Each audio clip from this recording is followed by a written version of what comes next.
Hey budget gardeners, Vita Loca here. Join me today as I show you how to overwinter your calla lily bulbs. So let's go.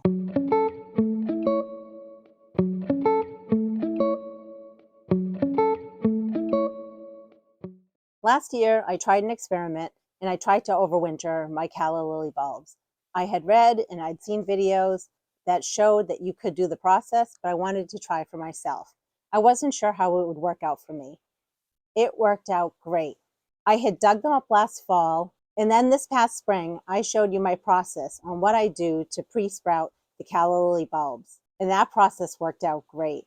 All the bulbs were viable, they sprouted. In fact, I took a picture of the calla lily bulbs blooming inside the tray that I pre-sprouted them in. Now here's where the problem lies. That's as far as I got with my calla lily bulbs. They are still in their pre-sprouting tray. It happens. They didn't die. They looked great, and they're doing what they're supposed to do right now, which is they're just starting to die back. And that's a sign for me to know that it's time for me to take them out of this tray, dry them, and get them prepared for storage for the winter months. I figured I would show you what my process is for overwintering my calla lily bulbs. Now, calla lilies are hardy in certain climates. Here where I live in New Hampshire, it's zone 5B. Calla lilies definitely would not survive the winter in the ground, even with some amount of protection. They have to be dug up and stored for the winter months. Now, there are a number of ways you can overwinter your calla lily bulbs. If you had your calla lily bulbs in a pot and you just want to bring that pot inside, you can definitely do that. You can keep the bulbs inside the dirt and overwinter them just fine. But what I like to do is to get all the dirt off of the bulbs and store them as is, not inside of a pot. You can see they are in the pre-sprouting tray. So I don't want to overwinter them in this tray. I'm going to overwinter them very similar to how I did last winter. And then next spring, my goal is to pre-sprout them like this, but then bump them up into individual pots.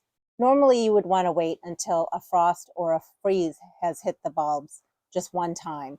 However, you can see that they really are ready for me to pull out and start the overwintering process. We have a frost coming within the next week, so I am perfectly fine with doing this process right now. Part of the reason is because I just have so many other jobs I'm doing in my garden.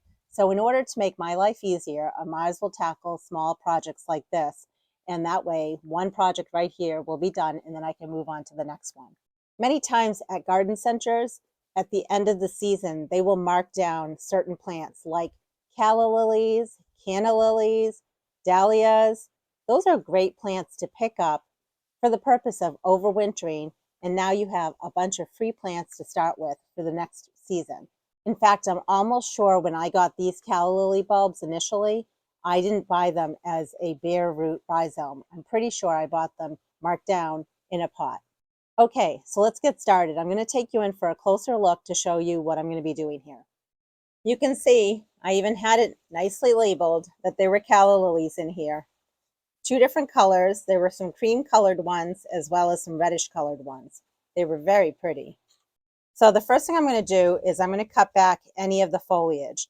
So you can see this is a blossom that's spent and gone by. And then there are also some leaves here.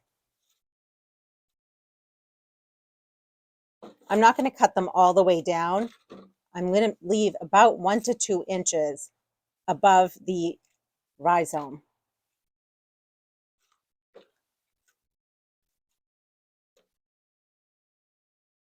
What was nice was in these containers that I used for pre-sprouting, they have drainage holes in them. That was critical. If this did not have drainage holes in it all summer long, all of these rhizomes would have rotted. The next thing I'm going to do is I'm actually going to just dump out this whole tray.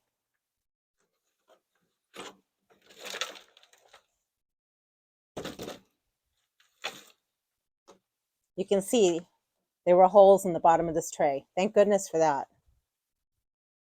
What I'm going to do now is just gently rake the roots apart, just to break them apart a little bit. You can see right here, this is where the growth was coming at the top of the rhizome. Here are some roots. And what I'm planning to do is get off as much of the soil as I can from these rhizomes. And then I'm going to let them dry in my garage where it stays pretty warm for about a week. Some places will tell you you can dry them for 2 or 3 days. Some places will say 2 or 3 weeks. Use your judgment. You should be able to tell when your rhizomes are dry. I can tell you that these are pretty wet. So you definitely do not want to be storing your rhizomes when they're wet. That causes rot. I'm trying to be very careful. I don't want to nick the rhizomes.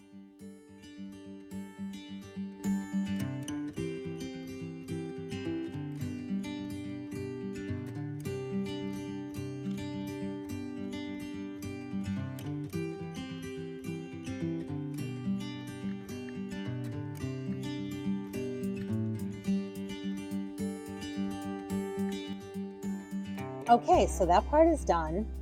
While I was taking all of these rhizomes out of the dirt, I was feeling them and making sure that they were still very firm.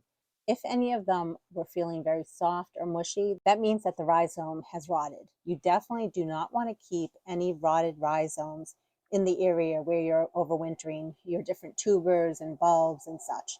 So all of these were good and firm. And what I'm planning to do is I'm going to cure them. And what that means is I'm going to put them in a place in my garage actually, where it stays warm but not very hot. This time of year, it's end of October, it stays about 60 degrees in there, and that's perfect. I just want to leave these in there until I know that they are good and dry. I will check them every few days, and once I know that they're dry, that will be my cue that it's time to store them. At that time, what I'll do is take a small brush and I'll just take off any additional dirt that's on here.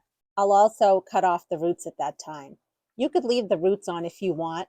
Last year I took the roots off and that worked for me, so I plan on doing that again. So then what I plan on doing is packing these up. Last year when I packed these up, I packed them in cardboard boxes and I made sure that none of them were touching each other. That's very important. In case one has rot in it, you don't want it to spread. So they were all in a single layer, but none of them were touching each other. And in that cardboard box, what I did was I had peat moss as well as newspaper. And every month during the winter months, I would check all of my corms, my tubers, anything that I'm overwintering to make sure that they're not drying out. Now, you don't want these wet at all during the winter. But if you feel like they are getting overly dry, like very, very dry, you can spritz a tiny bit of water on them. And what I do is I just spritz it on the peat moss. Right here I have paper bags. You can also store your calla lily rhizomes in paper bags. But you want to follow the same rules. You want to make sure that the rhizomes are not touching each other. You want to make sure that they don't get too dry, but that they definitely are not wet. And you can layer them inside your bag by using, again, something like peat moss. Now, last year, I stored my calla lilies in my garage. My garage does not get below freezing. It typically stays about 40 degrees Fahrenheit. That's cutting it a little too close because if we had a very, very cold winter, I definitely don't want my calla lilies to freeze. So this year, I'm thinking of putting them in my basement just to make sure that I don't lose them. The key is you don't want to store them in a place that gets anywhere close to 60 degrees Fahrenheit or higher. And the reason is because you don't want these rhizomes to start sprouting. You want them to stay dormant. So a nice sweet spot is somewhere, generally speaking, between 50 to 60 degrees Fahrenheit. And preferably where it's not too dry, where there's maybe about 40 or 50% humidity. And then come late winter to early spring, I will show you the process on how I wake these rhizomes back up. We'll do the same thing that I did last winter, which is just pre-sprouting them. Gardening is a wonderful hobby. It's something that I've been doing for about 30 years, and I really enjoy it. However, it can get very, very expensive, which is why my channel is especially about how to garden on a budget. I take pride in gardening on a budget for myself, and I take even more pride in making these videos and sharing them with you to show you that you can garden You don't have to break the bank, and you can save a lot of money by saving your own corms and tubers and bulbs, by collecting seeds from different annuals, from different perennials, by overwintering your geraniums. So I hope you are finding these videos helpful, and I hope that they're motivating you to try something new, try something different. We all have failures in our garden. It's part of gardening, and that's okay. The key is learning from those failures, trying to see if we can fix things. Sometimes we can't, and then we move on. It's okay. But it's truly a learning process, which is something that I enjoy about gardening. I hope you've been enjoying your gardens, and until the next video, make it a great day with gardening.